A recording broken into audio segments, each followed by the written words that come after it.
ਤੁਹਾਨੂੰ ਨਜ਼ਰ ਆ ਰਹੀ ਹੈ? ਵਾਹਿਗੁਰੂ ਜੀ ਕਾ ਖਾਲਸਾ ਵਾਹਿਗੁਰੂ ਜੀ ਕੀ ਫਤਿਹ। ਇੱਕ ਓੰਕਾਰ ਸਤਨਾਮ ਕਰਤਾ ਪੁਰਖ ਨਿਰਭਉ ਨਿਰਵੈਰ ਅਕਾਲ ਮੂਰਤ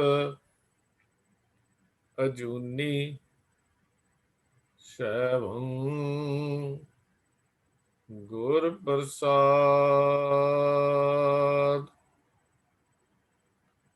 ਵਾਹਿਗੁਰੂ ਵਾਹਿਗੁਰੂ ਵਾਹਿਗੁਰੂ ਵਾਹਿਗੁਰੂ ਵਾਹਿਗੁਰੂ ਵਾਹਿਗੁਰੂ।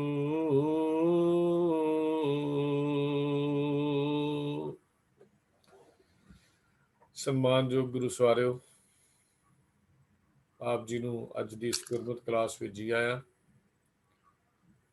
ਜਿਵੇਂ ਹਰ ਸੈਚਰਡੇ ਹਰ ਸ਼ਨੀਚਰਵਾਰ ਅਸੀਂ ਫਿਲਾਸਫੀ, ਇਤਿਹਾਸ ਜਾਂ ਜਨਰਲ ਧਰਮ ਨਾਲ ਸੰਬੰਧਿਤ ਟੌਪਿਕਸ ਦੇ ਉੱਤੇ ਵਿਚਾਰ ਕਰਦੇ ਹਾਂ।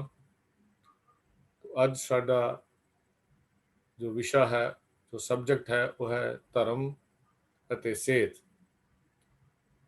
ਸਿਹਤ ਕਿਵੇਂ ਰਿਲੇਟਡ ਹੈ ਰਿਲੀਜਨ ਦੇ ਨਾਲ, ਧਰਮ ਦੇ ਨਾਲ।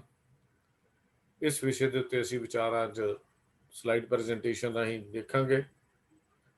ਔਰ ਸਾਡੇ ਨਾਲ ਅੱਜ ਇਸ ਵਿਸ਼ੇ ਤੇ ਸਾਂਝ ਕਰ ਰਹੇ ਹਨ ਡਾਕਟਰ ਜਗਜੀਤ ਸਿੰਘ ਜੀ, ਜੋ ਸ਼ਿਕਾਗੋ ਤੋਂ ਹਨ।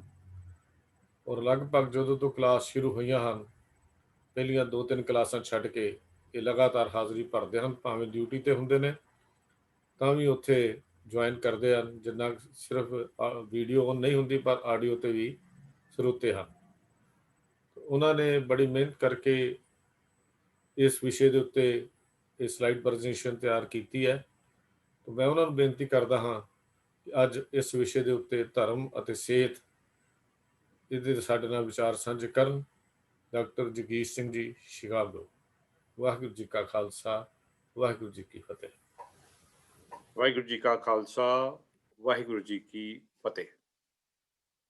ਸਾਧ ਸੰਗਤ ਜੀ, ਮੈਂ ਸ਼ੁਰੂ ਕਰਦਾ ਮੂਲ ਮੰਤਰ ਤੋਂ। ਅੱਜ ਕੱਲ੍ਹ ਕਾਫੀ ਡਿਸਕਸ਼ਨ ਹੋ ਰਹੀ, ਕੋਈ ਜਪਜੀ ਸਾਹਿਬ ਦੀ ਡਿਸਕਸ਼ਨ ਹੋ ਰਹੀ ਹੈ। ਭਾਈ ਗੁਰਦਾਸ ਜੀ ਮੂਲ ਮੰਤਰ ਜੀ ਨੂੰ 9 ਅੰਗਾਂ ਵਾਲਾ ਮੂਲ ਮੰਤਰ ਕਹਿੰਦੇ ਆ, ਕਿਉਂਕਿ 9 ਇਹਦੇ ਵਿੱਚ ਵਰਡਸ ਹੈਗੇ। ਇੱਕ ਓਮਕਾਰ ਸਤਨਾਮ ਕਰਤਾ ਪੁਰਖ ਨਿਰਭਉ ਨਿਰਵੈਰ ਅਕਾਲ ਮੂਰਤ ਅਜੂਨੀ ਸੈਭੰ ਗੁਰ ਪ੍ਰਸਾਦ। ਵਾਹਿਗੁਰੂ ਵਾਹਿਗੁਰੂ ਵਾਹਿਗੁਰੂ ਵਾਹਿਗੁਰੂ ਵਾਹਿਗੁਰੂ। ਵਾਹਿਗੁਰੂ ਜੀ ਕਾ ਖਾਲਸਾ ਵਾਹਿਗੁਰੂ ਜੀ ਕੀ ਫਤਿਹ। ਮੇਰਾ ਇਹ ਟੌਪਿਕ ਹੈਗਾ ਕਿ ਸਿਹਤ ਤੇ ਉਹਦੇ ਨਾਲ ਧਰਮ ਦਾ ਕੀ ਰਿਲੇਸ਼ਨਸ਼ਿਪ ਹੈਗਾ।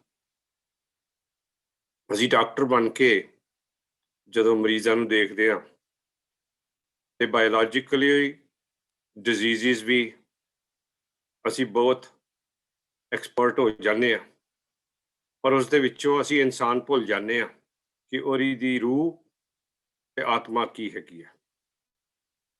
ਸਰ ਵਿਲੀਅਮ ਔਜ਼ਲਰ ਨੇ ਬ੍ਰਿਟਿਸ਼ ਮੈਡੀਕਲ ਜਰਨਲ 1910 ਦੇ ਵਿੱਚ ਕਿਹਾ ਹੈ ਕਿ nothing in life is more wonderful than faith, the one great moving force which we can neither weigh in a balance nor test in a crucible।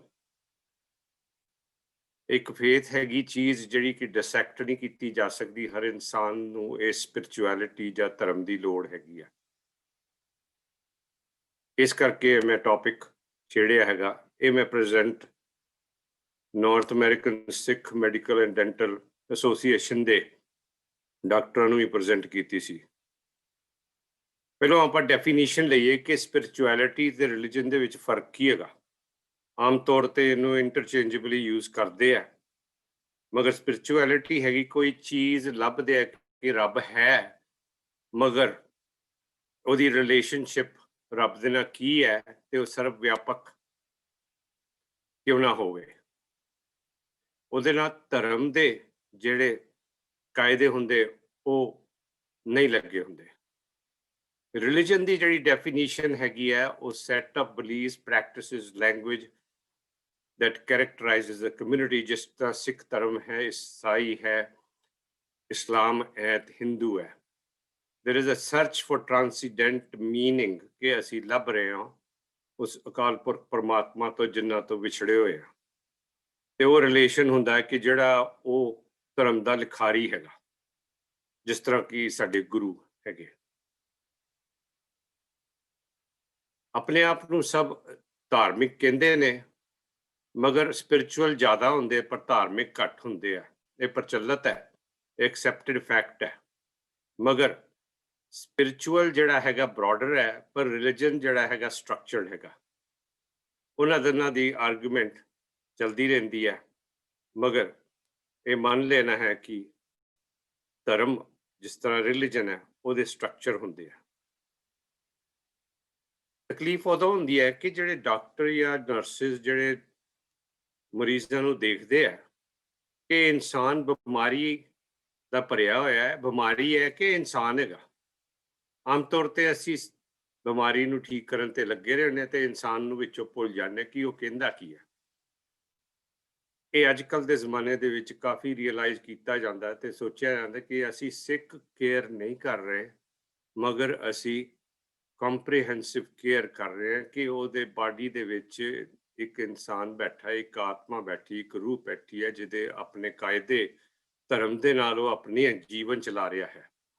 ਇਹ ਪਤਾ ਹੋਣਾ ਅੱਜ ਦੀ ਪ੍ਰੈਕਟਿਸ ਦੇ ਵਿੱਚ ਬਹੁਤ ਜ਼ਰੂਰੀ ਹੈ ਕਿ ਅਸੀਂ ਹੋਲ ਪਰਸਨ ਨੂੰ ਟ੍ਰੀਟ ਕਰੀਏ, ਜਿਸ ਦੇ ਵਿੱਚ ਸੋਸ਼ਲ, ਸਾਈਕੋਲੋਜੀਕਲ, ਬਾਇਓਲੋਜੀਕਲ, ਮਗਰ ਜਿਹੜਾ ਫਰਗਾਟਨ ਫੈਕਟਰ ਹੈ ਕਿ ਉਹ ਇੱਕ ਸਪਿਰਿਚੁਅਲ ਬੀਇੰਗ ਹੈਗਾ, ਉਹਦੀ ਆਤਮਾ ਹੈਗੀ ਆ। ਤੇ ਬਿਮਾਰੀ ਨੂੰ ਨਹੀਂ ਅਸੀਂ ਠੀਕ ਕਰ ਰਹੇ, ਅਸੀਂ ਇੱਕ ਇਨਸਾਨ ਨੂੰ ਠੀਕ ਕਰ ਰਹੇ ਹਾਂ। ਇਹਦਾ ਨੌਲੇਜ ਹੋਣਾ ਬਹੁਤ ਜ਼ਰੂਰੀ ਆ ਅੱਜ ਦੇ। ਫਿਰ ਸਮੱਸਿਆ ਹੈ ਕਿ ਜਿਹੜਾ ਉਸ ਬਿਮਾਰ ਇਨਸਾਨ ਨੂੰ ਟ੍ਰੀਟ ਕਰੇ ਜਾਂ ਉਸ ਦਾ ਇਲਾਜ ਕਰੇ, ਉਹ ਵੀ ਇੱਕ ਹੋਲ ਪਰਸਨ ਹੋਣਾ ਚਾਹੀਦਾ ਹੈ ਕਿ ਜਿਸ ਨੂੰ ਇਹ ਪਹਿਚਾਨ ਹੋਵੇ ਕਿ ਰੂਹ ਵਾਲੇ ਇਨਸਾਨ ਹੁੰਦੇ ਹੈਗੇ। ਇੱਕ ਇੱਥੇ ਹਸਪਤਾਲ ਹੈਗਾ ਲਾਇਓਲਾ ਮੈਡੀਕਲ ਕਾਲਜ, ਉਹ ਕਹਿੰਦੇ ਮਾਈਂਡ, ਬਾਡੀ ਐਂਡ ਸਪਿਰਿਟ ਨੂੰ ਵੀ ਅਸੀਂ ਟ੍ਰੀਟ ਕਰਦੇ ਹੈਗੇ। ਸੋ ਸਾਨੂੰ ਇੱਕ ਜ਼ਰੂਰੀ ਇਹ ਚੇਤਾਵਨੀ ਹੈ ਕਿ ਇਨਸਾਨ ਜਿਹੜਾ ਅਸੀਂ ਦੇਖ ਰਹੇ ਹਾਂ ਕਿ ਮਾਂਸ ਤੇ ਹੱਡੀਆਂ ਤੇ ਖੂਨ ਦਾ ਹੈ, ਉਹ ਇੱਕ ਅੰਦਰ ਆਤਮਾ ਵਾਲਾ ਹੈਗਾ, ਤੇ ਇਹ ਸੈਂਟਰਲ ਹੈ ਕਿ ਅਸੀਂ ਉਸ ਇਨਸਾਨ ਦੀ ਅਸੀਂ ਠੀਕ ਭਾਲ ਕਰਨੀ ਹੈ। ਹਿਸਟੋਰੀਕਲੀ ਰਿਲੀਜਨ ਤੇ ਮੈਡੀਸਨ ਨੇ ਇਕੱਠੇ ਕੰਮ ਕੀਤਾ ਹੈ, ਮਗਰ ਬਿਮਾਰੀ ਸੋਚੀ ਜਾਂਦੀ ਸੀ ਕਿ ਉਸ ਵਕਤ ਕਿ ਇੱਕ ਸਪਿਰਿਚੁਅਲ ਪ੍ਰੋਬਲਮ ਹੈਗੀ ਹੈ, ਕਿਉਂਕਿ ਇਨਸਾਨ ਸਪਿਰਿਚੁਅਲ ਹੈ ਤੇ ਉਹ ਜਿਹੜੀ ਰਿਸਪੌਂਸਿਬਿਲਿਟੀ ਹੈਗੀ ਹੈ ਉਹ ਜਿਸ ਤਰ੍ਹਾਂ ਗੁਰੂ ਜਾਂ ਕੋਈ ਵਿਦਵਾਨ ਜਿਹੜਾ ਕੋਈ ਧਰਮ ਦਾ ਸਥਾਨ ਚਲਾ ਰਿਹਾ ਹੈਗਾ, ਜਿਹੜਾ ਨੌਲੇਜੇਬਲ ਹੋਏ, ਉਸੇ ਤੇ ਸੌਂਪੀ ਜਾਂਦੀ ਸੀਗੀ। ਅਗਰ ਯਾਦ ਹੋਏਗਾ ਕਿ ਪਹਿਲੇ ਹਸਪਤਾਲ ਮੋਨੈਸਟਰੀਜ਼, ਟੈਂਪਲ ਤੇ ਗੁਰਦੁਆਰਿਆਂ ਦੇ ਵਿੱਚ ਹੁੰਦੇ ਸੀ। ਸਾਡੇ ਗੁਰੂਆਂ ਨੇ ਕਾਫੀ ਇਸ ਦੀ ਲੀਨਤਾ ਦਿਖਾਈ ਹੈ। ਫਿਜ਼ੀਕਲ ਤੇ ਸਪਿਰਿਚੁਅਲ ਕਨਵਰਜਨ, ਜਿਸ ਤਰ੍ਹਾਂ ਅਸੀਂ ਤਰਨਤਾਰਨ ਸਾਹਿਬ ਜਾਂਦੇ ਹਾਂ, ਉੱਥੇ ਇੱਕ ਲੈਪਰਡਸ ਹੋਮ ਹੈਗਾ, ਇੱਕ ਹਸਪਤਾਲ ਹੈਗਾ, ਹਰ ਗੁਰਦੁਆਰੇ ਇਤਿਹਾਸਿਕ ਦੇ ਨਾਲ ਹਸਪਤਾਲ ਹੈਗੇ ਆ। ਸਾਡੇ ਗੁਰੂਆਂ ਨੇ ਵੀ ਉਸ ਦੇ ਵਿੱਚ ਪਾਰਟਿਸਿਪੇਟ ਕੀਤਾ। ਆਯੁਰਵੈਦਿਕ ਟੀਚਿੰਗਸ ਦੇ ਵਿੱਚ 1500 BC ਦੇ ਵਿੱਚ ਡਿਜ਼ੀਜ਼ ਦਿਖਾਈ ਗਈ ਹੈ, ਦੱਸੀ ਗਈ ਹੈ ਕਿ ਜੋ ਅਸੀਂ ਪਵਿੱਤਰਤਾ ਤੋਂ ਵਿਛੜ ਜਾਂਦੇ ਹਾਂ ਤੇ ਉਹ ਬਿਮਾਰੀ ਹੋ ਜਾਂਦੀ ਹੈ। ਇਸ ਵਿਸ਼ੇ ਤੇ ਅਸੀਂ ਹੋਰ ਫਿਰ ਡਿਸਕਸ ਕਰਾਂਗੇ। ਗੁਰੂਆਂ ਦੇ ਟਾਈਮ ਦੇ ਵਿੱਚ ਗੁਰੂ ਅੰਗਦ ਦੇਵ ਜੀ, ਗੁਰੂ ਅਰਜਨ ਦੇਵ ਜੀ, ਗੁਰੂ ਹਰਕ੍ਰਿਸ਼ਨ ਜੀ ਸਾਹਿਬ ਤੇ ਉਹਨੇ ਡਿਸਪੈਂਸਰੀਆਂ ਗੁਰਦੁਆਰਿਆਂ ਦੇ ਨਾਲ ਲਾ ਕੇ ਰਹੀਆਂ। ਗੁਰੂ ਅਰਜਨ ਦੇਵ ਜੀ ਸੁਖਮਨੀ ਸਾਹਿਬ ਦੇ ਵਿੱਚ ਫਰਮਾਇਆ, ਸਰਬ ਰੋਗ ਕਾ ਔਖਦ ਨਾਮ, ਕਲਿਆਣ ਰੂਪ ਮੰਗਲ ਗੁਣ ਗਾਮ। ਪ੍ਰਭੂ ਦਾ ਨਾਮ ਸਾਰੇ ਰੋਗਾਂ ਦੀ ਦਵਾਈ ਹੈ। ਪ੍ਰਭੂ ਦੇ ਗੁਣ ਗਾਉਣ ਦੇ ਨਾਲ ਚੰਗੇ ਭਾਗਾਂ ਤੇ ਸੁੱਖ ਹੈ। ਸਮਝਣ ਦੀ ਗੱਲ ਹੈ ਕਿ ਇਹ ਨਾਮ ਲੈਣਾ ਹੀ ਨਹੀਂ, ਪਰ ਨਾਮ ਦੇ ਗੁਣ ਯਾਦ ਰੱਖਣੇ ਉਹ ਇੰਪੋਰਟੈਂਟ ਹੈਗੇ। ਇਸ ਕਰਕੇ 1430 ਪੰਨੇ ਸਾਡੇ ਗੁਰੂਆਂ ਨੇ ਸਾਡੇ ਉੱਤੇ ਤਰਸ ਕਰਕੇ, ਮਿਹਰ ਕਰਕੇ ਸਾਡੇ ਅੱਗੇ ਲਿਖ ਕੇ ਇਹ ਗੁਰੂ ਗ੍ਰੰਥ ਸਾਹਿਬ ਜੀ ਦੇ ਵਿੱਚ ਸਾਡੇ ਲਈ ਲਿਖਿਆ। 20th ਸੈਂਚੁਰੀ ਤੋਂ ਪਹਿਲਾਂ ਇਨਸਾਨ ਬਾਹਰ ਦੇਖਦਾ ਸੀ, ਮੂਨ ਤੇ ਚੱਲ ਗਏ, ਮਾਰਸ ਲੱਭੀ ਫਿਰਦੇ ਆ, ਹੋਰ ਵੀ ਧਰਤੀਆਂ ਜਿਹੜੀਆਂ ਬਾਹਰ ਹੈਗੀਆਂ ਲੱਭ ਰਹੀਆਂ, ਪਰ ਸੰਤੁਸ਼ਟਾ ਨਹੀਂ ਹੈ ਇਨਸਾਨ ਨੂੰ। ਅਮਰੀਕਾ ਸਭ ਤੋਂ ਐਡਵਾਂਸ, ਸਭ ਤੋਂ ਅਮੀਰ, ਸਭ ਤੋਂ ਪਾਵਰਫੁਲ ਕੰਟਰੀ ਮੰਨਿਆ ਜਾਂਦਾ ਹੈ, ਮਗਰ ਸੰਤੁਸ਼ਟਾ ਨਹੀਂ। ਆ ਦੇਖੋ, ਜਨਵਰੀ 6 ਨੂੰ ਕੈਪੀਟਲ ਤੇ ਅਟੈਕ ਹੋਇਆ। ਨਾ ਸਮਝ, ਝੂਠ ਨੂੰ ਮੰਨਣ ਵਾਲੇ, ਚੇਂਜ ਕਰਨਾ ਚਾਹੁੰਦੇ ਦੁਨੀਆ। 21ਵੀਂ ਸਦੀ ਦੇ ਵਿੱਚ ਖਿਆਲ ਹੈ ਕਿ ਅਸੀਂ ਅੰਦਰ ਵੀ ਝਾਤੀ ਮਾਰ ਲਈਏ ਕਿ ਅੰਦਰ ਕੀ ਹੋ ਰਿਹਾ। ਬਾਹਰੋਂ ਤਾਂ ਮਿਲਿਆ ਨਹੀਂ, ਦਿਨ ਦਾ ਰਾਤ ਕਰ ਦਿੰਦੇ ਆ, ਰਾਤ ਦੀ ਦਿਨ ਕਰ ਦਿੰਦੇ ਆ, ਮਗਰ ਅੰਦਰ ਕੀ ਹੋ ਰਿਹਾ। ਸਾਡੇ ਗੁਰੂਆਂ ਨੇ ਜ਼ਿਆਦਾ ਅੰਦਰ ਦੀ ਗੱਲ ਕੀਤੀ ਹੈ, ਅਸੀਂ ਸਰਵਨ ਕਰਾਂਗੇ। ਇਹ ਪਰਫੈਕਟ ਟਾਈਮ ਹੈਗਾ ਕਿਉਂਕਿ ਦੁਨੀਆ ਨਿਢਾਲ ਹੈ ਤੇ ਆਪਣੇ ਆਪਣੇ ਸਵਾਰਥੀਆਂ ਕੰਮਾਂ ਦੇ ਵਿੱਚ ਲੱਗੇ ਹੋਏ ਆ, ਤੇ ਜੋ ਉਹਨਾਂ ਨੂੰ ਉੱਦਾਂ ਦੇ ਇਨਸਾਨ ਨਜ਼ਰ ਆਉਂਦੇ ਵਿਅਕਤੀ, ਸਤਸੰਗੀ ਨਹੀਂ ਸੰਗੀ, ਉਹ ਉਹਨਾਂ ਵਿੱਚ ਜੁੜ ਕੇ ਉਹ ਉਹੀ ਕੰਮ ਕਰਦੇ ਆ। ਜਿਸ ਤਰ੍ਹਾਂ ਕਿ ਡੁੱਬਾਂਗੇ ਤੇ ਸਾਰੇ ਇੱਕੋ ਖੂਹ 'ਚ ਹੀ ਡੁੱਬਾਂਗੇ, ਹੋਵਾਂਗੇ ਤੇ ਇਕੱਠੇ ਨਾ। ਇਹ ਕਰੋਨਾ ਦਾ ਹਾਲ ਹੈ ਕਿ ਅਸੀਂ ਨਹੀਂ ਮਾਸਕ ਪਾਉਣਾ ਕਿਉਂਕਿ ਅਸੀਂ ਇਕੱਠੇ ਆ। ਮਟੀਰੀਅਲਿਜ਼ਮ ਵੱਧਦੀ ਜਾਂਦੀ ਹੈ, ਸਾਰਾ ਕੁਝ ਹੋ ਕੇ ਵੀ, ਇੰਨੀ ਅਮੀਰੀ ਹੋ ਕੇ ਵੀ ਫਿਰ ਵੀ ਸੰਤੁਸ਼ਟਾ ਨਹੀਂ ਇਨਸਾਨ ਨੂੰ, ਸੈਟਿਸਫੈਕਸ਼ਨ ਨਹੀਂ ਹੈ। ਇਨਸਾਨ ਨੂੰ ਇਨਸਾਨ ਨਹੀਂ ਸਮਝਦੇ ਕਿ ਇਹਦੇ ਵਿੱਚ ਵੀ ਰੂਹ ਅਕਾਲ ਪੁਰਖ ਪਰਮਾਤਮਾ ਦਾ ਸਰੂਪ ਹੈ।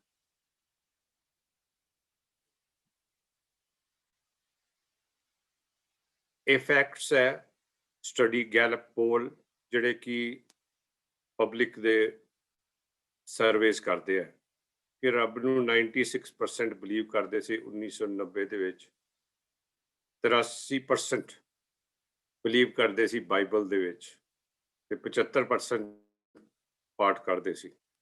85% ਰਿਲੀਜਨ ਸਮਝਦੇ ਸੀ ਕਿ ਇੰਪੋਰਟੈਂਟ ਹੈਗੀ ਉਹਨਾਂ ਦੀ ਜ਼ਿੰਦਗੀ ਦੇ ਵਿੱਚ।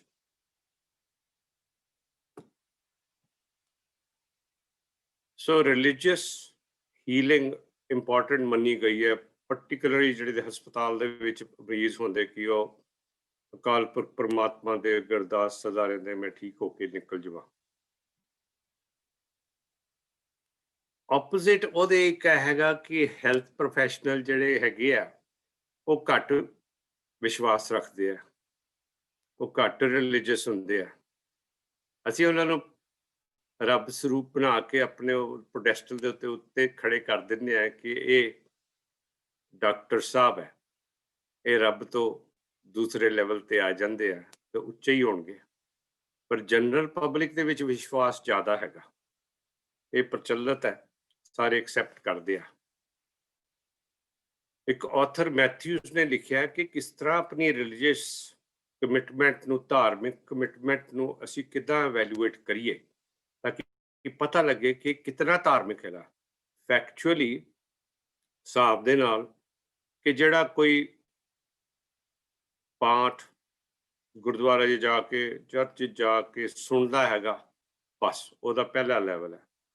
ਅਸੀਂ ਦੇਖਾਂਗੇ prayers, reading of scriptures, media ਦੇ ਰੇਡੀਓ ਟੈਲੀਵਿਜ਼ਨ 'ਚ ਦੇਖਣੇ ਜਾਂ ਵਾਲੰਟੀਅਰ ਕਰਨਾ, ਜਾਂ ਆਪਣੇ ਦਸਵੰਧ ਦੇਣਾ, ਤੇ ਰਿਲੀਜਨ ਮੀਨਿੰਗ ਪਤਾ ਹੋਣਾ ਚਾਹੀਦਾ ਹੈ, ਤੇ ਓਰੀਐਂਟੇਸ਼ਨ ਆਪਣਾ ਜਿਹੜਾ ਲਿਬਾਸ ਹੈ ਉਹ ਧਾਰਮਿਕ ਬਣਾਈਏ। ਮਗਰ ਅਲਟੀਮੇਟ ਜਿਹੜਾ ਹੈ ਕਿ ਇੰਟੀਮੇਸੀ ਵਿਦ ਗॉड, ਅਕਾਲ ਪੁਰਖ ਨੂੰ ਸਾਥ ਹਾਜ਼ਰ ਨਾਜ਼ਰ ਸਮਝਾ, ਉਹ ਸਭ ਤੋਂ ਉੱਚੀ ਮੰਨੀ ਗਈ ਹੈ। ਗੁਰਬਾਣੀ ਦੇ ਵਿੱਚ ਵੀ ਉਹ ਮੰਨੀ ਗਈ ਹੈ ਕਿ ਅਸੀਂ ਅਗਰ ਸਮਝਾਂਗੇ ਕਿ ਗੁਰੂ ਹਾਜ਼ਰ ਨਾਜ਼ਰ ਹੈ, ਫਿਰ ਸਾਡੀ ਅਰਦਾਸ ਵੀ ਮੰਨੀ ਜਾਏਗੀ।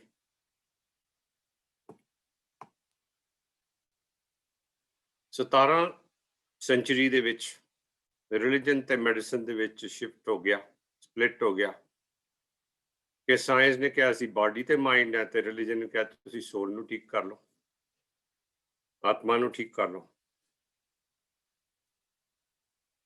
ਪਰ ਫਿਰ ਲਿਮਿਟੇਸ਼ਨ ਆ ਗਈ ਕਿ ਸਾਇੰਸ ਤਾਂ ਦੱਸਦੀ ਪਈ ਕਿ ਐਕਸਪੈਰੀਮੈਂਟਲ ਹੈ, ਜਦੋਂ ਐਕਸਪੈਰੀਮੈਂਟ ਦੇ ਉਸ ਪੱਖੋਂ ਦੇਖਾਂਗੇ ਤੇ ਉਤਨਾ ਹੀ ਨਜ਼ਰ ਆਏਗਾ ਕਿ ਜਿੰਨਾ ਅਸੀਂ ਐਕਸਪੈਰੀਮੈਂਟ ਕਰਾਂਗੇ ਤੇ ਇਨਸਾਨ ਉਸ ਪਿਕਚਰ ਦੇ ਵਿੱਚੋਂ ਬਾਹਰ ਹੋ ਗਿਆ।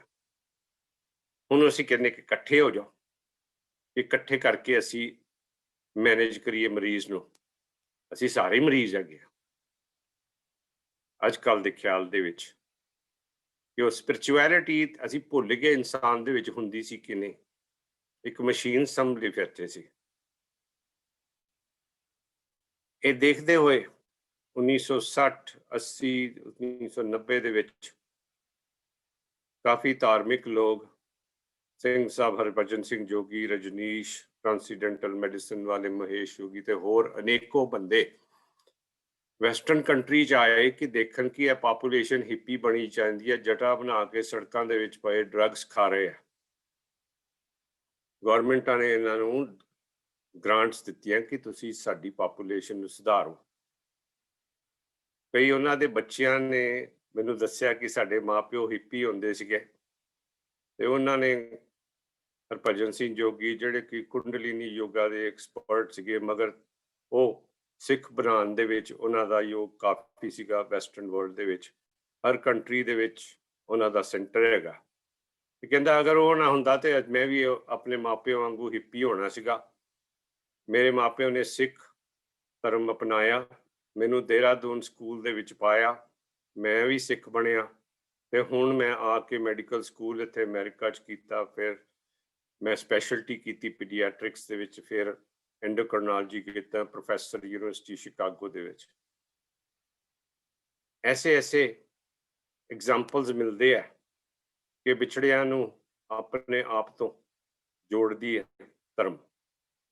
ਉਹ ਯੋਗਾ ਹੀ ਨਹੀਂ ਸਿਖਾਉਂਦੇ ਸੀ, ਮਗਰ ਰਿਲੀਜਨ ਵੀ ਸਿਖਾਉਂਦੇ ਸੀ। ਤੇ ਕਈ ਲੋਕ ਕਹਿੰਦੇ ਅਸੀਂ, ਤੁਸੀਂ ਇੰਡੀਆ ਤੋਂ ਆਨੇ ਤੇ ਅਸੀਂ ਵੀ ਇੰਡੀਆ ਜਾ ਕੇ ਪਤਾ ਕਰਦੇ ਹਾਂ ਕਿ ਕਿੱਥੇ ਕਿੱਥੇ ਅਸੀਂ ਜਾਈਏ।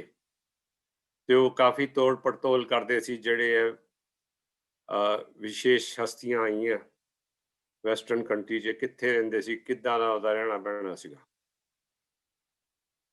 ਉਸ ਟਾਈਮ ਤੋਂ 25 ਸਾਲ ਤੋਂ ਰਿਸਰਚ ਕਰ ਰਹੇ ਹਾਰਵਰਡ ਦੇ ਵਿੱਚ ਰਿਲੈਕਸੇਸ਼ਨ ਰਿਸਪਾਂਸ, ਕਿ ਅੱਜ ਕੱਲ੍ਹ ਜਦੋਂ ਅਸੀਂ ਕਹਿੰਦੇ ਹਾਂ ਕਿ ਕੋਈ ਵਾਹਿਗੁਰੂ ਵਾਹਿਗੁਰੂ ਕਹੇ ਜਾਂ ਕੋਈ ਰਾਮ ਰਾਮ ਕਹੇ, ਉਸ ਦੇ ਨਾਲ ਇੱਕ ਇਨਸਾਨ ਦੇ ਜਿਸਮ ਦੇ ਵਿੱਚ ਮੈਟਾਬੋਲਿਜ਼ਮ ਸਲੋ ਹੋ ਜਾਂਦਾ ਹੈ, ਦਿਲ ਦੀ ਧੜਕਣ ਲੋ ਹੋ ਜਾਂਦੀ ਹੈ, ਸਾਹ ਲੈਣਾ ਸਲੋ ਹੋ ਜਾਂਦਾ ਹੈ ਤੇ ਦਿਮਾਗ ਦੀਆਂ ਵੇਵ ਜਿਹੜੀਆਂ ਅੰਦਰ ਹਲਕੀਆਂ ਹੋ ਜਾਂਦੀਆਂ। ਉਹਨੂੰ ਕਹਿੰਦੇ ਰਿਲੈਕਸੇਸ਼ਨ ਰਿਸਪਾਂਸ, ਕਿ ਮਨ ਦੀ ਜਿਹੜੀ ਮਨੋਕਾਮਨਾ ਦੇ ਵਿੱਚ ਭਾਜੜ ਪਈ ਹੁੰਦੀ ਉਹ ਸਲੋ ਹੋ ਜਾਂਦੀ ਸਾਰੀ। ਤੇ ਉਹ ਚੀਜ਼ਾਂ ਆਪੋਜ਼ਿਟ, ਜਿਸ ਤਰ੍ਹਾਂ ਕਿ ਸਟ੍ਰੈਸ ਨੂੰ ਘਟਾਉਣ ਦੇ ਵਿੱਚ ਲੱਗੀਆਂ ਹੁੰਦੀਆਂ, ਜਿੱਦਾਂ high blood pressure, heart disease, chronic pain, ਜਿਨ੍ਹਾਂ ਨੂੰ ਨੀਂਦ ਨਹੀਂ ਆਉਂਦੀ, cancer, anxiety, premenstrual syndrome, mild ਤੇ ਮਾਡਰੇਟ ਡਿਪਰੈਸ਼ਨ ਨੂੰ ਦਾ ਇਲਾਜ ਹੈਗਾ। ਮਗਰ ਇਹ ਟ੍ਰਾਂਜ਼ੀਐਂਟ ਹੈ, ਟੈਂਪਰੇਰੀ ਹੈ। ਇਹ ਆਦਤ ਨੂੰ ਨਹੀਂ ਚੇਂਜ ਕਰਦਾ, ਪਰ ਇਹ ਆਦਤ ਨੂੰ ਚੇਂਜ ਕਰਦਾ ਕਿ ਜਦੋਂ ਅਸੀਂ ਉਸ ਸਟੇਟ ਦੇ ਵਿੱਚ ਹੋਈਏ ਤਕਲੀਫ ਦੀ, ਅਸੀਂ ਇਹ ਕਰੀਏ ਤੇ ਸ਼ਾਂਤੀ ਆ ਜਾਏਗੀ ਮਨ ਨੂੰ, ਬਸ।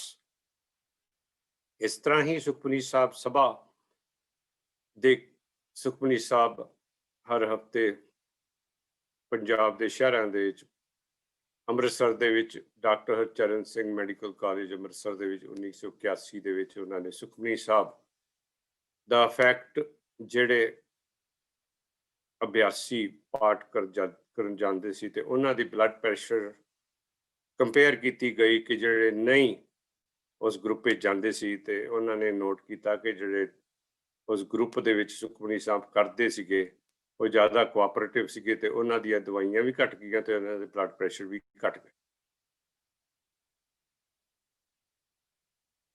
ਇੱਕ ਇੱਥੇ ਹੈਰਲਡ ਕੋਨਿਗ ਡਾਕਟਰ ਡਿਊਕ ਯੂਨੀਵਰਸਿਟੀ ਦੇ ਵਿੱਚ ਹੈਗੇ ਆ, ਉਹਨਾਂ ਦੀ ਵੈਬਸਾਈਟ ਵੀ ਹੈਗੀ ਆ, ਮੈਂ ਉੱਤੇ ਦਿਖਾਣਾ। ਉਹਨਾਂ ਨੇ, ਉਹ ਸੀਗਾ ਏਥੀਇਸਟ, ਉਹਨੇ ਫੇਥ ਤੇ ਧਰਮ ਨੂੰ, ਵਿਸ਼ਵਾਸ ਤੇ ਧਰਮ ਨੂੰ ਡਾਇਸੈਕਟ ਕਰਨਾ ਚਾਹਿਆ ਕਿ ਇਹ ਚੀਜ਼ ਕੀ ਹੈ,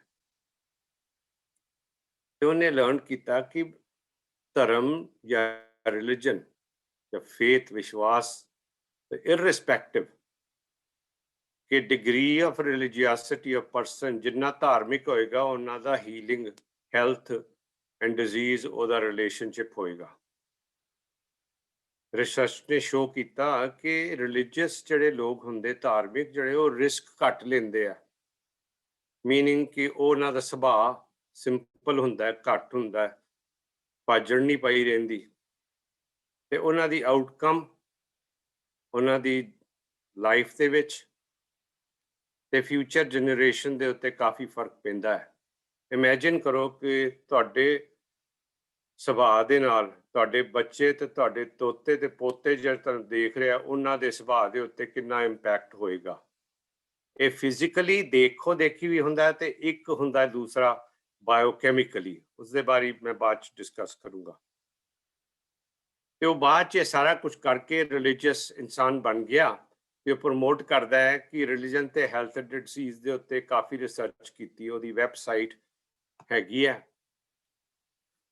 ਇਹ ਵਾਲੀ, ਡਿਊਕ ਯੂਨੀਵਰਸਿਟੀ, ਤੇ ਉਹਦੇ ਵਿੱਚ ਉਹਨੇ ਹਜ਼ਾਰਾਂ ਆਰਟੀਕਲ ਰਿਸਰਚ ਦੇ ਪਾਏ ਹੋਏ ਆ ਕਿ ਜਿਹੜੇ ਧਾਰਮਿਕ ਲੋਕ ਹੈ ਬਿਮਾਰ ਘੱਟ ਹੁੰਦੇ ਆ, ਤੇ ਉਹ ਅਗਰ ਬਿਮਾਰ ਵੀ ਹੁੰਦੇ ਆ ਤੇ ਛੇਤੀ ਠੀਕ ਹੋ ਜਾਂਦੇ ਆ। ਇਹਦੀ ਕਲੀਨਿਕਲ ਸਟੱਡੀਜ਼ ਆਮ ਤੌਰ ਤੇ ਕ੍ਰਿਸਚਨ ਜਾਂ ਜੂਇਸ਼ ਜਾਂ ਇਸਲਾਮਿਕ ਤੌਰ ਤੇ ਕੀਤੀ ਜਾ ਰਹੀ ਹੈਗੀ ਹੈ। ਉਹਦੇ ਐਗਜ਼ਾਮਪਲ ਕਾਫੀ ਇੱਥੇ ਰਿਸਰਚ ਰਿਗਾਰਡਡ ਜਿਹੜੇ ਚੰਗੇ ਜਰਨਲਸ ਬਣੇ ਉਹਦੇ ਵਿੱਚ ਛਾਪੇ ਹੋਏ ਨੇ। ਇਸ ਦੇ ਰੈਫਰੈਂਸ ਦੇ ਵਿੱਚ ਇਹ ਸ਼ਬਦ ਮੈਨੂੰ ਯਾਦ ਆਇਆ ਤੇ ਮੈਂ ਤੁਹਾਡੇ ਨਾਲ ਸ਼ੇਅਰ ਕਰਦਾ। ਧੰਨ ਸ੍ਰੀ ਭਗਤ ਰਵਿਦਾਸ ਜੀ ਕੀ, ਬਹੁਤ ਜਨਮ ਵਿਛੜੇ ਰੇ ਮਾਥੇ ਮਾधो, ਇਹ ਜਨਮ तुम्हारे लेखे, ਕਹੁ ਰੈਦਾਸ ਲਗ ਜੀਵੋ, ਫਿਰ ਭਇਆ ਦਰਸ਼ਨ ਦੇਖੇ। ਮੇਰੀ ਪ੍ਰੋਨਾਂਸੀਏਸ਼ਨ ਦੀ ਖਿਮਾ ਦੱਸੋ। ਤੇ ਇਹਦਾ ਮੀਨਿੰਗ ਮੈਂ ਪ੍ਰੋਫੈਸਰ ਸਾਹਿਬ ਸਿੰਘ ਦੇ ਟੀਕਾ ਦਰਪਣ ਤੋਂ ਲਿੱਤਾ ਹੈ। ਹੇ ਮਾधो, ਕਈ ਜਨਮਾਂ ਤੋਂ ਮੈਂ ਤੇਥੋਂ ਵਿਛੜਿਆ ਹੋਇਆ ਆ ਗਿਆ ਹਾਂ, ਮੇਰ ਕਰ। ਇਹ ਜਿਹੜੀ ਪਿਕਚਰ ਹੈ ਨਾ ਸਾਈਡ ਨੂੰ, ਇਹ ਤੇ ਕਵਰ ਕਰ ਰਹੇ, ਇਹਦੇ ਉੱਤੇ ਇੱਕ ਕਿਸੇ ਤਰੀਕੇ ਦੇ ਨਾਲ ਕੱਢਿਆ ਜਾਵੇ ਤੇ ਠੀਕ ਰਹੇਗਾ। ਤੇਰੀ ਯਾਦ ਵਿੱਚ ਬੀਤੇ, ਤੇਰਾ ਦੀਦਾਰ ਕੀਤਿਆਂ ਬੜਾ ਚਿਰ ਹੋ ਗਿਆ, ਦਰਸ਼ਨਨ ਵਿੱਚ ਹੀ ਮੈਂ ਜਿਉਂਦਾ ਹਾਂ, ਤੇਰੇ ਦਰਸ਼ਨ ਨੂੰ। ਜੋ ਧਰਮ ਦੀ, ਰਿਲੀਜਨ ਦੀ ਐਕਚੁਅਲ ਮੀਨਿੰਗ ਹੈ ਰਿਲੀਗੀਓ, ਰੀਅਲਾਈਨ ਲੈਟਨ ਰੂਟ ਹੈ। ਉਸਦੇ ਵਿੱਚ ਕਹਿੰਦਾ ਕਿ ਜਿਹਦੇ ਕੋਲੋਂ ਅਸੀਂ ਵਿਛੜੇ ਹੋਏ ਹਾਂ। ਹੁਣ ਆਮ ਤੌਰ ਤੇ ਅਸੀਂ ਗੱਲ ਕਰਦੇ ਕਿ ਹਿੰਦੁਸਤਾਨ ਤੋਂ ਬਾਹਰ ਪ੍ਰਦੇਸ਼ ਚ ਕੋਈ ਚੱਲ ਗਿਆ ਹੈਗਾ ਤੇ ਉਹਨੂੰ ਪਰਦੇਸੀ ਕਹੀਦਾ, ਪਰ ਬਾਹਰ ਇਹ ਗਏ ਹੋਏ ਨਹੀਂ ਕਿ ਜਿਹੜੇ ਹਿੰਦੁਸਤਾਨੀ ਬੈਠੇ ਆਪਣੇ ਆਪ ਤੋਂ ਪਰਦੇਸੀ ਹੋਏ ਆ। ਅਸੀਂ ਵੀ ਪਰਦੇਸੀ ਹੋਏ ਬਾਹਰਲੇ ਮੁਲਕਾਂ 'ਚ। ਇਹ ਆਪਣੇ ਆਪ ਤੋਂ ਪਰਦੇਸੀ ਹੋਣ ਦੀ ਜਿਹੜੀ ਤਾਂਘਤ ਹੈ ਕਿ ਮੈਂ ਫਿਰ ਆਪਣੇ ਪਰਮਾਤਮਾ ਦੇ ਨਾਲ ਜੁੜ ਜਾਵਾਂ, ਇਸ ਕਰਕੇ ਇਹ ਧਰਮ ਬਣਾਇਆ। ਰਿਸਰਚ ਨੇ ਇੱਕ ਹੋਰ ਚੀਜ਼ ਦੱਸੀ ਹੈ ਕਿ ਜਿਹੜੇ ਫਿਊਅਰ ਰਿਸਕ ਘੱਟ ਲੈਂਦੇ, ਉਹਨਾਂ ਦੇ ਲਾਈਫ ਸਟਾਈਲ ਜਿਹੜਾ ਇੰਪੈਕਟ ਕਰਦਾ ਉਹਨਾਂ ਦੇ ਲਾਈਫ ਦੇ ਵਿੱਚ, ਤੇ ਅਗਲੀਆਂ ਜਨਰੇਸ਼ਨਸ ਦੇ ਵਿੱਚ ਵੀ ਫਰਕ ਪੈਂਦਾ ਹੈ। ਇਹਦਾ ਮਤਲਬ ਜਿਹੜਾ ਕਿ ਮਾਂ ਹੈ, ਪਿਓ ਹੈ, ਉਹਨਾਂ ਦੇ ਐਕਸਪੋਜ਼ਰ ਹੈਗੇ ਆ ਤੇ ਉਹਨੂੰ ਜੈਨੇਟਿਕਸ ਦੇ ਵਿੱਚ ਕਨਵਰਟ ਕਰਕੇ ਉਹਨਾਂ ਦਾ ਐਪੀਜੈਨੇਟਿਕਸ ਦੇ ਉੱਤੇ ਅਸਰ ਪੈਂਦਾ ਹੈ। ਇਹ ਕ੍ਰੋਮੋਜ਼ੋਮ ਨਹੀਂ ਹੈ, ਪਰ ਇਹਦੇ ਉੱਤੇ ਜਿਹੜਾ ਇਫੈਕਟ, ਜਿਹੜੀ ਸਭਿਅਤਾ, ਜਿਹੜੇ এনवायरमेंट ਵਿੱਚ ਰਹਿੰਦੇ ਉਹਨਾਂ ਦਾ ਵੀ ਫਰਕ ਪੈਂਦਾ ਹੈ, ਤੇ ਉਹਨੂੰ ਕਹਿੰਦੇ ਐਪੀਜੈਨੇਟਿਕਸ। ਕਿ ਥੋੜੇ ਥੋੜੇ ਕੈਮੀਕਲਸ ਮਿਲ ਕੇ ਆਊਟਕਮ ਆਉਂਦਾ, ਰਿਜ਼ਲਟ ਆਉਂਦਾ, ਰਿਪੋਰਟ ਕਾਰਡ ਆਉਂਦੀ ਹੈ। ਜਨਮ ਜਨਮ ਕੇ ਕਿਲਬਿਕ ਦੁੱਖ ਉਤਰੇ, ਗੁਰੂ ਨਾਮ ਦਿਓ ਰਿਨ ਲਾਥਾ। The sins and pains of countless incarnation have been brought out. The Guru has blessed me with the name of the Lord, and my debt has been paid off. जय महला चौथा गुरु रामदास जी ने फरमाया, एक ऐसी चीज है कि जिस तरह बच्चे छोटा बच्चा ਹੁੰਦਾ ਹੈ ਤੇ ਬਾਹਰ ਆਵਾਜ਼ ਆਉਂਦੀ ਹੈ ਤੇ ਦੌੜਾ ਜਾਂਦਾ ਹੈ ਖਿੜਕੀ 'ਚ ਕੀ ਕਾਰ ਗਈ, ਬੱਸ ਗਈ, ਐਂਬੂਲੈਂਸ ਗਈ, ਫਾਇਰ ਟਰੱਕ ਗਿਆ। ਪਰ ਜਦੋਂ ਉਹਨੂੰ ਪਤਾ ਲੱਗ ਜਾਂਦਾ ਉਹਦੇ ਖਿਆਲ ਦੇ ਵਿੱਚ ਬਹਿ ਜਾਂਦਾ ਹੈ ਕਿ ਵੀ ਮੈਂ ਇਹ ਬਾਹਰ ਆਵਾਜ਼ ਇਸ ਚੀਜ਼ ਦੀ ਆ ਰਹੀ ਹੈ।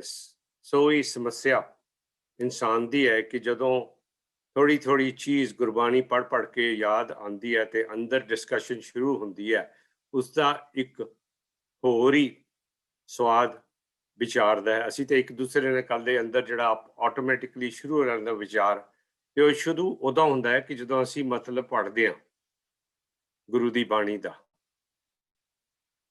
ਤੇ ਅੱਗੇ ਦੇ ਫਿਊਚਰ ਦੇ ਬਾਰੇ ਅਗਰ ਸੋਚਣਾ ਹੋਏ, ਗੁਰੂ ਅਮਰਦਾਸ ਜੀ ਦਾ ਸ਼ਬਦ, ਤਿਨਕਾ ਜਨਮ, श्री राग महला तीजा, तिनका जन्म सफल है जो चले सतगुर भाए, कुल उधारे अपना धन जनेंदी माए, हर हर नाम ध्याइए जिसनू कृपा करे रजाए।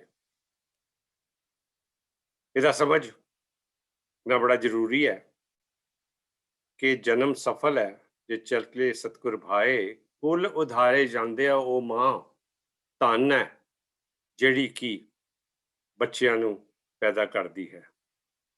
ਉਸ ਨਾਮ ਨੂੰ ਅਸੀਂ ਮੰਨੀਏ, ਗਾਈਏ ਤੇ ਆਪਣੇ ਥਿੰਕਿੰਗ ਦੇ ਵਿੱਚ ਜੋੜ ਲਈਏ। ਸਾਡੇ ਗੁਰੂਆਂ ਨੇ 1430 ਪੰਨੇ ਦੀ ਗੁਰੂ ਗ੍ਰੰਥ ਸਾਹਿਬ ਜੀ ਦੇ ਵਿੱਚ ਬਾਣੀ ਲਿਖੀ ਹੈ। ਅਸੀਂ ਪੜ੍ਹੀਏ, ਅਸੀਂ ਸਮਝੀਏ, ਹੋਲੀ ਤੋਂ ਹੋਲੀ ਸਮਝ ਕੇ ਪੜ੍ਹੀਏ ਤਾਂ ਕਿ ਸਾਡੇ ਸਿਸਟਮ ਦੇ ਵਿੱਚ, ਸੋਚਣ ਦੇ ਸਿਸਟਮ ਦੇ ਵਿੱਚ ਸਮਾ ਜਾਏ। ਇਹ ਧਰਮ ਦੀ ਪੌੜੀ ਲਿਖੀ ਹੈ। ਮਿਹਰ ਕਰਕੇ, ਦਇਆ ਕਰਕੇ ਕਾਲਪੁਰਖ ਪਰਮਾਤਮਾ ਨੇ ਗੁਰੂ ਸਾਡੇ ਕੋਲ ਭੇਜੇ ਤਾਂ ਕਿ ਸਾਡੇ ਲਈ ਧਰਮ ਲਿਖਣ।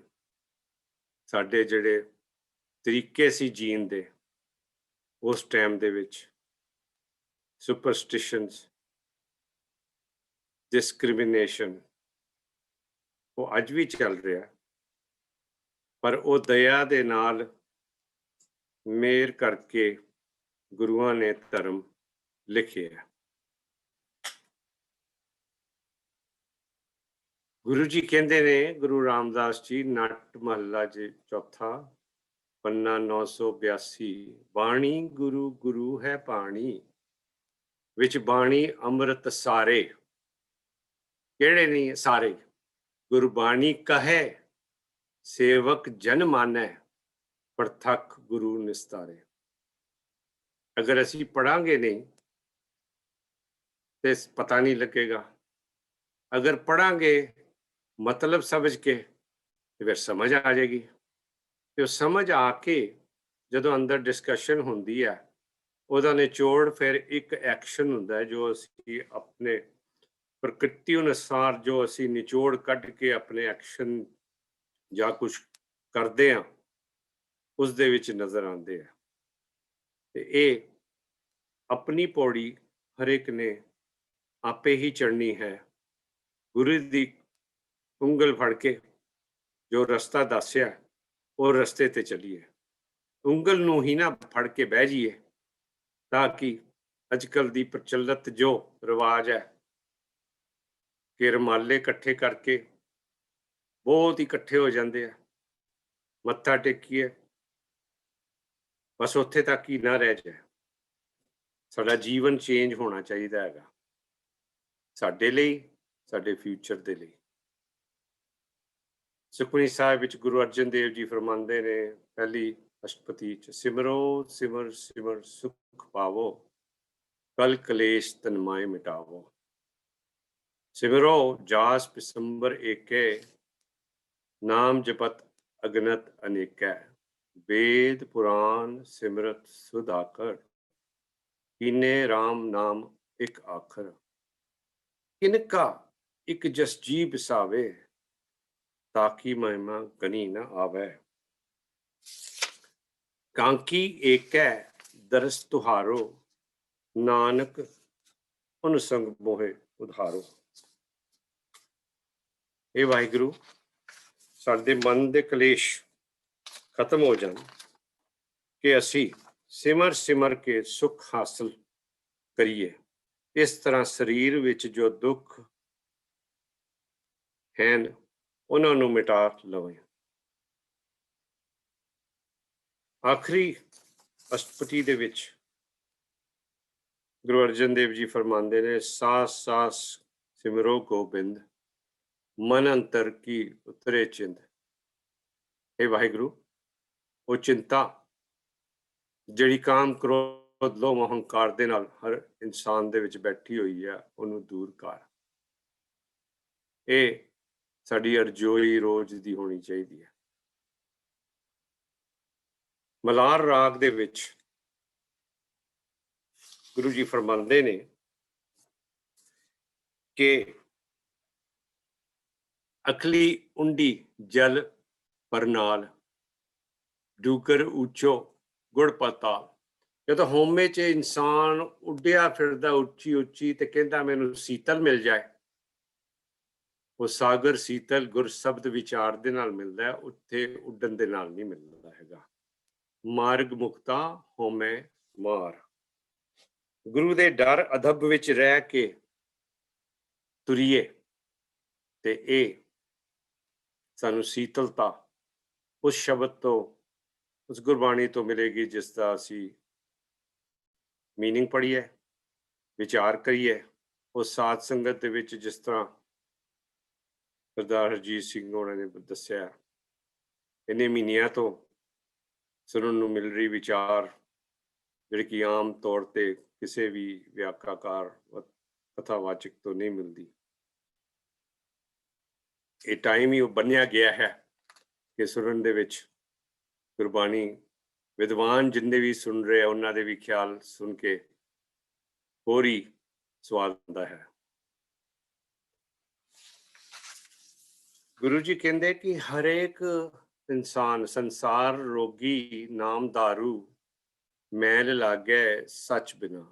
ਉਹ ਫਿਰ ਉਹ ਨਾਮ ਆ ਜਾਂਦਾ ਹੈ ਕਿ दारू ਹੈ। ਇੰਨੇ ਪੱਖ ਹੈਗੇ ਆ, ਇੰਨੇ ਫੈਸਟਸ ਹੈ, ਇੰਨੇ ਇਨਫਿਨਿਟ ਹੈਗੇ ਆ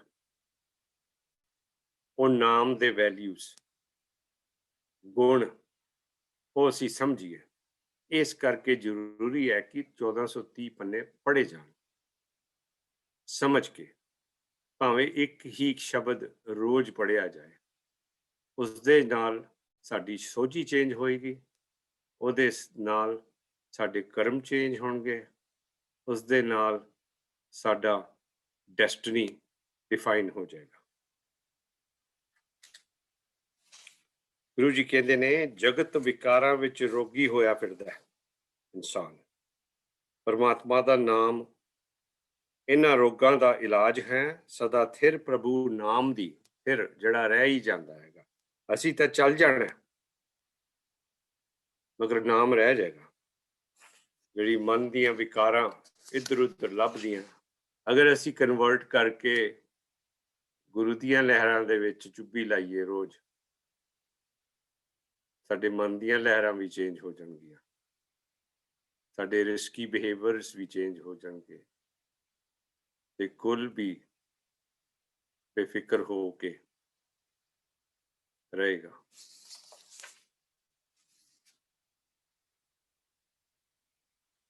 ਗੁਰੂ ਰਾਮਦਾਸ ਜੀ ਨੇ ਪੌੜੀ ਦੇ ਵਿੱਚ 309 ਪੰਨੇ ਤੇ ਇਹ ਸਰੀਰ ਹੀ ਧਰਮ ਕਮਾਉਣ ਲਈ ਹੈਗਾ। ਅਗਰ ਸਰੀਰ ਨਾ ਹੋਏ ਤਾਂ ਧਰਮ ਵੀ ਨਹੀਂ ਕਮਾ ਸਕਦੇ। ਜਿਸ ਅੰਦਰ ਸੱਚੇ ਕੀ ਵਿੱਚ ਜੋਤ, ਉਹ ਸੱਚੇ ਦੀ ਹੀ ਅਗਰ ਜੋਤ ਹੈ ਤੇ ਇਹਦਾ ਮਤਲਬ ਸਾਨੂੰ ਪਤਾ ਨਹੀਂ ਹੈ ਕਿ ਇਹ ਸੱਚਾ ਵਿੱਚ ਹੀ ਹੈਗਾ, ਬਾਹਰ ਨਹੀਂ ਹੈ ਕਿਤੇ। ਉਸ ਨੂੰ ਲੱਭੀਏ, ਵਿਚਾਰੀਏ ਗੁਰੂ ਦੀ ਬਾਣੀ ਨੂੰ, ਉਹਦੇ ਰਸਤੇ ਦੇ ਵਿੱਚ ਜਿਹਨੇ ਕਿ ਗਾਡੀ ਰਾਹ ਬਣਾ ਕੇ ਰੱਖਿਆ ਹੈ, ਤੇ ਅਸੀਂ ਚੱਲੀਏ ਤੇ ਹੋਰਨਾਂ ਨੂੰ ਵੀ ਚਲਾਈਏ ਕਿ ਗੁਰੂ ਸਾਡਾ ਕੀ ਕਹਿ ਗਿਆ। ਇਹ ਜ਼ਰੂਰੀ ਹੈ ਕਿ ਸਮਝੀਏ। ਗੁਰੂ ਅਮਰਦਾਸ ਜੀ ਦਾ ਸ਼ਬਦ ਹੈਗਾ, ਮਨ ਤੂ ਜੋਤ ਸਰੂਪ ਹੈ, ਆਪਣਾ ਮੂਲ ਪਛਾਣ, ਮਨ ਹਰਜੀ ਤੇਰੇ ਨਾਲ ਹੈ, ਗੁਰਮਤੀ ਰੰਗ ਮਾਨ। ਇਹ ਸੰਸਾਰ, ਯੂਨੀਵਰਸ ਜੋ ਦੇਖ ਦੇ ਵਿੱਚ ਆਂਦਾ ਹੈ, ਉਹ ਮਨ ਦੇ ਵਿੱਚ ਇੱਕ ਮਾਈਕਰੋਕਾਜ਼ਮ ਹੈਗਾ। ਇੰਨੀ ਵਿਸ਼ਾਲਤਾ ਦਾ ਇੱਕ ਬੂੰਦ ਉਹਦੀ ਰੈਪਲੀਕਾ ਸਾਡੇ ਵਿੱਚ ਵੀ ਹੈ। ਇਹ ਗੁਰੂ ਦੱਸਦਾ ਹੈ ਕਿ ਇਹਨੂੰ ਕਿਸ ਤਰ੍ਹਾਂ ਪਹਿਚਾਨਣਾ ਹੈ ਤੇ ਉਹਦੇ ਗੁਣ ਕੀ ਨੇ, ਅਸੀਂ ਕਿਸ ਤਰ੍ਹਾਂ ਉਹਦੇ ਨਾਲ ਸਦਾ ਜੁੜੇ ਹੀ ਰਹੀਏ ਦਿਨ ਰਾਤ। ਅਸੀਂ ਇਨਸਾਨ ਬਾਹਰਲੀਆਂ ਚੀਜ਼ਾਂ ਦੇ ਵਿੱਚ ਜਿੰਨੇ ਚੈਨਲ ਲਗਾ ਲਓ, ਮਗਰ ਆਪਣਾ ਚੈਨਲ ਜਿਹੜਾ ਹੁੰਦਾ ਹੈ ਉਸ ਦੇ ਵਿੱਚ ਅੰਦਰ ਧਿਆਨ ਲਾਈਏ। ਲੋਕਾਂ ਨੇ, ਡਾਕਟਰਾਂ ਨੇ ਇੰਨੀ ਰਿਸਰਚ ਕਰਕੇ ਵੀ ਕਿੱਥੇ ਦਸਮ ਦੁਆਰ ਹੈਗਾ, ਕੋਈ ਲੋਕੇਸ਼ਨ ਨਹੀਂ ਹੈਗੀ। ਇੱਕ ਅਨੁਭਵ ਦੀ ਤਿਆਰੀ ਹੁੰਦੀ ਹੈ ਕਿ ਜਿਹੜਾ ਬਾਣੀ ਪੜ੍ਹ ਕੇ ਨਿਚੋੜ ਆਪਣੇ ਮਨ ਦੇ ਵਿੱਚ ਇੱਕ ਅਸੀਂ ਅਕਾਲ ਪੁਰਖ ਦੇ ਨੂਰ ਬਣ ਜਾਈਏ, ਨੂਰ ਦੇ ਵਿੱਚ ਨੂਰ ਬਣ ਜਾਈਏ। ਤੇ ਜੋ ਇਨਸਾਨ ਸਮਝਦੇ ਕਿ ਮੈਂ ਹੀ ਇਕੱਲਾ ਰੋਗੀ ਰਹਿ ਗਿਆ, ਜੋ ਜੋ ਦੀਸੇ ਸੋ ਸੋ ਰੋਗੀ, ਰੋਗ ਰਹਿਤ ਮੇਰਾ ਸਤਿਗੁਰ ਜੋਗੀ। ਔਰ ਰੋਗ ਰਹਿਤ ਦੇ ਨਾਲ ਅਗਰ ਅਸੀਂ ਗੁਣ ਦੀ ਸਮਝ ਪਾਈਏ ਤੇ ਅਸੀਂ ਵੀ ਅਰੋਗੀ ਹੋ ਸਕਦੇ ਹਾਂ। ਕਿਉਂਕਿ ਰੋਗ ਹਰ ਇਨਸਾਨ ਦੀ ਕਲਪਨਾ ਹੈ ਕਿ ਕਾਮ ਕ੍ਰੋਧ ਲੋਭ ਦੇ ਵਿੱਚ, ਅਹੰਕਾਰ ਦੇ ਵਿੱਚ ਫਸਿਆ ਫਿਰਦਾ ਹੈ। ਅਗਰ ਅਸੀਂ ਰੋਗ ਰਹਿਤ ਅਕਾਲ ਪੁਰਖ ਪਰਮਾਤਮਾ ਦੇ ਗੁਣਾਂ ਨੂੰ ਸਮਝੀਏ ਤੇ ਅਸੀਂ ਵੀ ਅਰੋਗੀ ਹੋ ਸਕਦੇ ਹਾਂ। ਇਹ ਬੜਾ ਜ਼ਰੂਰੀ ਹੈ ਕਿ ਅਸੀਂ ਸਮਝੀਏ ਕਿ ਜੋ ਗੁਰੂ ਗ੍ਰੰਥ ਸਾਹਿਬ 'ਚ ਲਿਖਿਆ ਹੈ, ਜੋ ਹੁਕਮ ਚੱਲ ਰਿਹਾ ਉਸ ਦਾ ਤਾਂ ਅਸੀਂ ਮੀਨਿੰਗ ਰੋਜ਼ ਪੜ੍ਹ ਲਈਏ। ਗੁਰੂ ਅਰਜਨ ਦੇਵ ਜੀ ਭੈਰੋ ਰਾਗ ਦੇ ਵਿੱਚ ਫਰਮਾਉਂਦੇ ਨੇ ਕਿ ਕੋਈ ਐਸਾ ਨਹੀਂ ਇਨਸਾਨ ਜਿਸ ਨੂੰ ਕੋਈ ਵੀ ਨਹੀਂ ਰੋਗ ਹੈ। ਜਾਨਵਰਾਂ ਨੂੰ ਵੀ ਹਰ ਇੱਕ ਚੀਜ਼ ਦੀ ਕੋਈ ਨਾ ਕੋਈ ਤਾਂਗ ਲੱਗੀ ਰਹਿੰਦੀ ਹੈ। ਕੋਈ ਬੀ ਹੈ, ਉਹਨੂੰ ਤਾਂਗ ਰਹਿੰਦੀ ਸ਼ਹਿਦ ਦੀ। ਮਛਲੀ ਹੈ, ਉਹਨੂੰ ਪਾਣੀ ਦਾ ਲੱਗਾ ਰਹਿੰਦਾ। ਹਰ ਵਿਅਕਤੀ ਬਾਇਓਲੋਜੀਕਲ ਸਿਸਟਮ ਦੇ ਵਿੱਚ ਉਹਨੂੰ ਤਾਂਗ ਹੈਗੀ ਹੈ ਕਿ ਇਹ ਮੈਂ ਕਰਾਂ, ਉਹ ਮੈਂ ਕਰਾਂ। ਮਗਰ ਅਸੀਂ ਸਤਿਗੁਰੂ ਜੋਗੀ ਰੋਗ ਰਹਿਤ ਹੈ। ਅਕਾਲ ਪੁਰਖ ਪਰਮਾਤਮਾ ਜਿਹੜਾ ਕਿ ਸਾਡੇ ਵਿੱਚ ਵਸ ਰਿਹਾ, ਉਹਦੇ ਵਿੱਚ, ਉਹਦੇ ਕੋਲੋਂ ਅਸੀਂ ਵਿਛੜੇ ਹੋਏ ਹਾਂ, ਉਹਦੇ ਕੋਲੋਂ ਅਸੀਂ ਪਰਦੇਸੀ ਹੋਏ ਹਾਂ। ਅਸੀਂ ਆਪ ਤੋਂ ਪਰਦੇਸੀ ਹੋਏ ਹਾਂ। ਕਾਫੀ ਸ਼ਬਦ ਗੁਰੂ ਗ੍ਰੰਥ ਸਾਹਿਬ ਜੀ ਅਗਰ ਸਰਚ ਕਰੀਏ, ਪਰਦੇਸੀ ਪਾ ਕੇ ਤੇ ਪਰਦੇਸੀ ਦੇ ਕਾਫੀ ਸ਼ਬਦ ਮਿਲ ਜਾਂਦੇ ਆ। ਜਿਸ ਪੱਖੋਂ ਅਸੀਂ ਸਮਝਣਾ ਚਾਹੀਏ ਉਹਦੀ ਸਮਝ ਦਾ ਉਸਦੇ ਵਿੱਚ ਸੋਲੂਸ਼ਨ ਪਾਇਆ ਹੋਇਆ।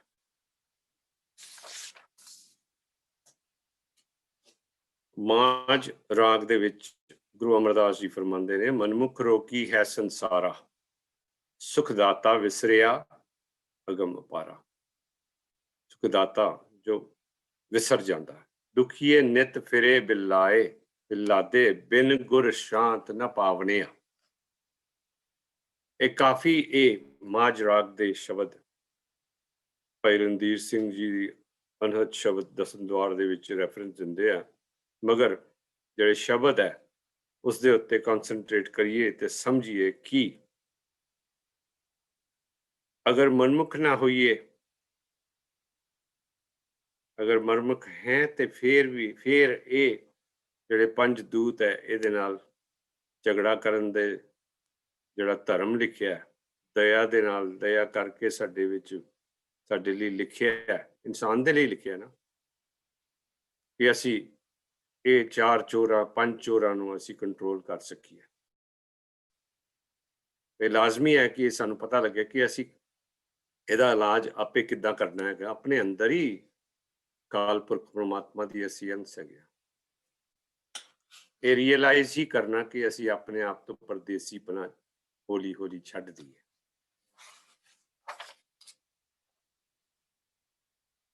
ਗੁਰੂ ਅਰਜਨ ਦੇਵ ਜੀ ਮਾਝ ਰਾਗ ਦੇ ਵਿੱਚ ਕਹਿੰਦੇ, ਨਾਮ ਔਖਦ ਜਿਨ ਜਨ ਤੇਰੇ ਪਾਇਆ, ਜਨਮ ਜਨਮ ਕਾ ਰੋਗ ਗਵਾਇਆ। ਹਰ ਕੀਰਤਨ ਗਾਵੋ ਦਿਨ ਰਾਤੀ, ਸਫਲ ਇਹਾ ਹੈ ਕਾਰੀ ਜੀਓ। ਜਨਮ ਜਨਮ ਦੇ ਰੋਗ ਗਵਾਏ ਗਏ। ਅਗਲੇ ਕਹਿੰਦੇ ਕਿ ਇਹ ਇਨਕਾਰਨੇਸ਼ਨ ਨਹੀਂ ਹੈਗਾ। ਸਾਡੀਆਂ ਜਿਹੜੀਆਂ ਆਦਤਾਂ ਅਗਰ ਅਸੀਂ ਆਪਣੇ ਹੱਥ ਵੱਲ ਦੇਖੀ ਜੀ, ਇਹ ਜਿਹੜੀ ਆਦਤ ਹੈ ਕਾਫੀ ਜਨਮਾਂ ਜਨਮਾਂਤਰਾਂ ਦੀ ਸਾਡੀ ਬਣੀ ਹੋਈ ਹੈ। ਸਾਡੇ ਦਾਦੇ ਪੜਦਾਦੇ ਉਸ ਤੋਂ ਪਹਿਲਾਂ ਦੀ ਆਦਤ ਜਿਹੜੀ ਬਣੀ ਹੋਈ ਹੈ, ਉਹਦਾ ਵੀ ਅਸੀਂ ਬੱਚੇ ਜਾਣ ਕੇ ਅਣਜਾਣੇ ਦੇ ਵਿੱਚ ਉਸ ਦੇ ਵਿੱਚ ਖਿਆਲ ਕਰੀਏ ਕਿ ਸਾਡੀ ਉਹ ਜਿਹੜੀ ਪਰਸਨੈਲਿਟੀ ਹੈ ਸਮਝਣ ਦੀ, ਉਹ ਵੀ ਅਸੀਂ ਗਵਾ ਸਕਦੇ ਹਾਂ। ਇਤਨੀ ਸਾਡੇ ਸਤਿਗੁਰਾਂ ਨੇ ਪਹੁੰਚ ਦੱਸੀ ਹੈ ਕਿ ਉਸ ਲੈਵਲ ਦੇ ਵਿੱਚ ਵੀ ਅਸੀਂ ਜਾ ਕੇ ਉਹ ਜਨਮ ਜਨਮ ਦੀ ਜਿਹੜੀਆਂ ਆਦਤਾਂ ਉਹ ਰੋਗ ਗਵਾਈਆਂ ਜਾ ਸਕਦੀਆਂ, ਤੇ ਫਿਰ ਦੁਬਾਰਾ ਅਸੀਂ ਜਨਮ ਲੈ ਕੇ ਵੀ ਆਪਣੇ ਆਪ ਨੂੰ ਸੁਧਾਰ ਸਕਦੇ ਹਾਂ। ਲੇਕਿਨ ਬਾਣੀ ਗੁਰੂ ਗੁਰੂ ਹੈ ਬਾਣੀ, ਵਿੱਚ ਬਾਣੀ ਅੰਮ੍ਰਿਤ ਸਾਰੇ। ਅਗਰ ਇਹ ਮੰਨੀਏ, ਇਹ ਅਨੁਭਵ ਦੀ ਨਿਸ਼ਾਨੀ ਹੈ ਕਿ ਜਦੋਂ ਪੜ੍ਹ ਕੇ ਜਦੋਂ ਅਸੀਂ ਵਿਚਾਰ ਕਰੀਏ ਜੀ ਕੀ ਫੁਰਨਾ ਆਉਂਦਾ ਹੈ। 239 ਸਾਲ ਲੱਗੇ ਲਿਖਣ ਨੂੰ। ਸਾਡੀ ਜਿੰਨੀ ਜ਼ਿੰਦਗੀ ਹੈ, ਜਿਸ ਟਾਈਮ ਦੇ ਵਿੱਚ ਅਸੀਂ ਆਪਣਾ ਟਾਈਮ ਇਹਦੇ ਵਿੱਚ ਲਗਾਣੇ, 24 ਘੰਟੇ ਹਰ ਇੱਕ ਦੇ ਕੋਲ ਹੈਗੇ ਆ, ਮਗਰ ਸਾਨੂੰ ਸਾਰਾ ਕੁਝ ਨਹੀਂ ਪਤਾ ਲੱਗ ਸਕਦਾ। ਇਸ ਕਰਕੇ ਥੋੜਾ ਥੋੜਾ ਰੋਜ਼ ਕਰੀਏ, ਥੋੜਾ ਥੋੜਾ ਸਮਝੀਏ, ਐਟਲੀਸਟ ਜਿਹੜਾ ਹੁਕਮ ਲਈਏ। ਇਹ ਨਹੀਂ ਕਿ ਪਹਿਲੇ ਮਿਡਲ ਵਾਲੇ 200 ਪੰਨਿਆਂ 'ਚ ਹੁਕਮ ਲੈ ਕੇ ਉੱਪਰਲੀ ਖੱਬੇ ਪਾਸੇ ਵਾਲੀ ਤੇ ਸਮਾਪਤੀ ਹੋ ਜਾਏ। ਜਗ੍ਹਾ ਜਗ੍ਹਾ ਤੋਂ ਲੈ ਕੇ ਫਿਰ ਉਸੇ ਵੇਲੇ ਉਹਦਾ ਸ਼ਬਦ, ਅੱਜ ਕੱਲ੍ਹ ਤਾਂ ਬੜੀ ਸਹੂਲਤਾਂ ਹੈਗੀਆਂ ਕਿ ਅਸੀਂ ਇੰਟਰਨੈਟ ਤੇ ਜਾ ਕੇ ਇੱਕਦਮ ਦਰਪਣ ਪੜ੍ਹ ਕੇ ਉਹਦਾ ਮੀਨਿੰਗ ਕੱਢ ਸਕਦੇ ਹਾਂ ਅਗਰ ਚਾਹੀਏ। ਹਰ ਇੱਕ ਨੂੰ ਇਸ ਚੀਜ਼ ਦੀ ਹੋੜ ਲੱਗਦੀ ਕਿ ਮੈਨੂੰ ਪਤਾ ਲੱਗੇ। ਇਹੀ ਆਨਸਰ ਹੈ ਕਿ ਅਸੀਂ ਆਪਣੇ ਗੁਰੂ ਨੂੰ ਪਹਿਚਾਨੀਏ ਤੇ ਕੁਝ ਦੱਸੇ ਰਾਹ ਤੇ ਚੱਲੀਏ। ਬਸੰਤ ਰਾਗ ਦੇ ਵਿੱਚ ਗੁਰੂ ਨਾਨਕ ਦੇਵ ਜੀ 1198 ਪੰਨੇ ਤੇ ਕਹਿੰਦੇ, ਔਖਦ ਕਰ ਥਾਕੀ ਉਹ ਤੇਰੇ, ਥੱਕ ਗਈ ਦਵਾਈਆਂ ਖਾ ਖਾ ਕੇ, ਕਿਉਂ ਦੁੱਖ ਚੁੱਕੇ ਬਿਨ ਗੁਰ ਮੇਰੇ, ਬਿਨ ਹਰ ਭਗਤੀ ਦੁੱਖ ਕਨੇਰੇ, ਦੁੱਖ ਸੁਖ ਦਾਤੇ ਠਾਕਰ ਮੇਰੇ। ਰੋਗ ਵਡੇ ਕਿਉ ਬਾਂਧੇ ਧੀਰਾ, ਰੋਗ ਬੁਝੇ ਸੋ ਕਾਟੇ ਪੀਰਾ, ਮੈਂ ਅਵਗੁਣ ਮਨ ਮੈਂ ਸਰੀਰਾ, ਢੂੰਡਤ ਖੋਜਤ ਗੁਰ ਮੇਰੇ ਬੀਰਾ, ਗੁਰ ਕਾ ਸ਼ਬਦ दारू हर नाम। शब्द एक दारू है, जियो तू राखे तिवे रहायो, जग जोगी जग रोगी के देख दिखाओ, हर निर्मायल निर्मल नाओ। दुख भी ते सुख भी देण वाले हे मेरे पालनहार प्रभु। ਇਹ ਮੈਂ ਪ੍ਰੋਫੈਸਰ ਸਾਹਿਬ ਸਿੰਘ ਦਾ ਟ੍ਰਾਂਸਲੇਸ਼ਨ ਪੜ੍ਹ ਰਿਹਾ। ਮਨ ਨੂੰ ਚੰਚਲਤਾ ਦੇ ਰੋਗ ਤੋਂ ਬਚਾਉਣ ਲਈ ਮੈਂ ਅਨੇਕਾਂ ਦਵਾਈਆਂ ਉਦਮ ਕੀਤੇ, ਪਰ ਹਾਰ ਗਏ। ਪਰ ਪਿਆਰੇ ਗੁਰੂ ਜੀ ਸਹਾਇਤਾ ਦੀ ਤੋਂ ਬਿਨਾਂ ਇਹ ਦੁੱਖ ਦੂਰ ਨਹੀਂ ਹੁੰਦਾ।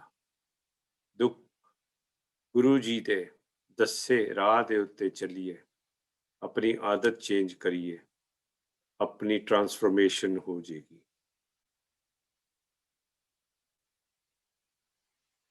ਇਹ ਆਖਰੀ ਸ਼ਬਦ ਹੈ। ਇਹਦੇ ਮੈਨੂੰ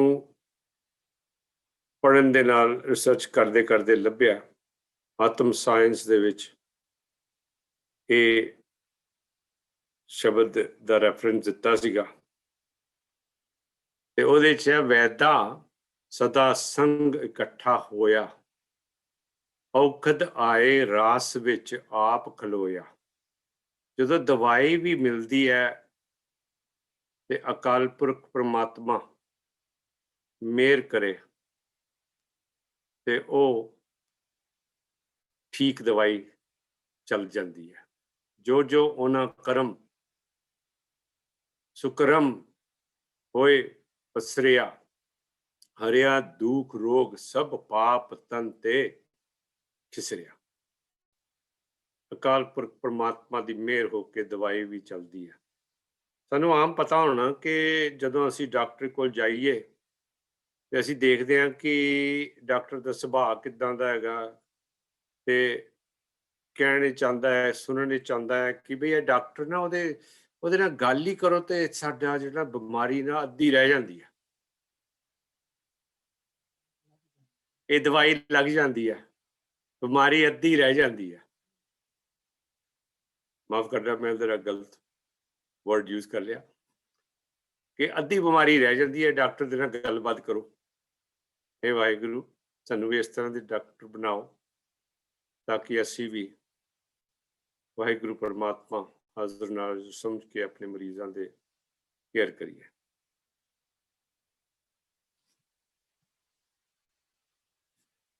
ਇਹ ਵਾਹਿਗੁਰੂ ਬੜੀ ਮਿਹਰ ਹੋਈ ਸਿੱਖ ਮਿਸ਼ਨਰੀ ਕਾਲਜ ਦੇ ਸੰਗਤਾਂ ਨੂੰ ਤੋਂ ਸਿੱਖ ਕੇ ਗੁਰਬਾਣੀ ਵਿਚਾਰ 8 ਮਹੀਨੇ ਤੋਂ ਇਹ ਲੜੀ ਚੱਲਦੀ ਰਹੇ ਤੇ ਆਪਣੇ ਜੀਵਨ ਸਫਲਾ ਦੀ ਅਰਦਾਸ ਰਜੋਈ ਮਨਜ਼ੂਰ ਹੁੰਦੀ ਰਹੇ। ਵਾਹਿਗੁਰੂ ਜੀ ਕਾ ਖਾਲਸਾ, ਵਾਹਿਗੁਰੂ ਜੀ ਕੀ ਫਤਿਹ।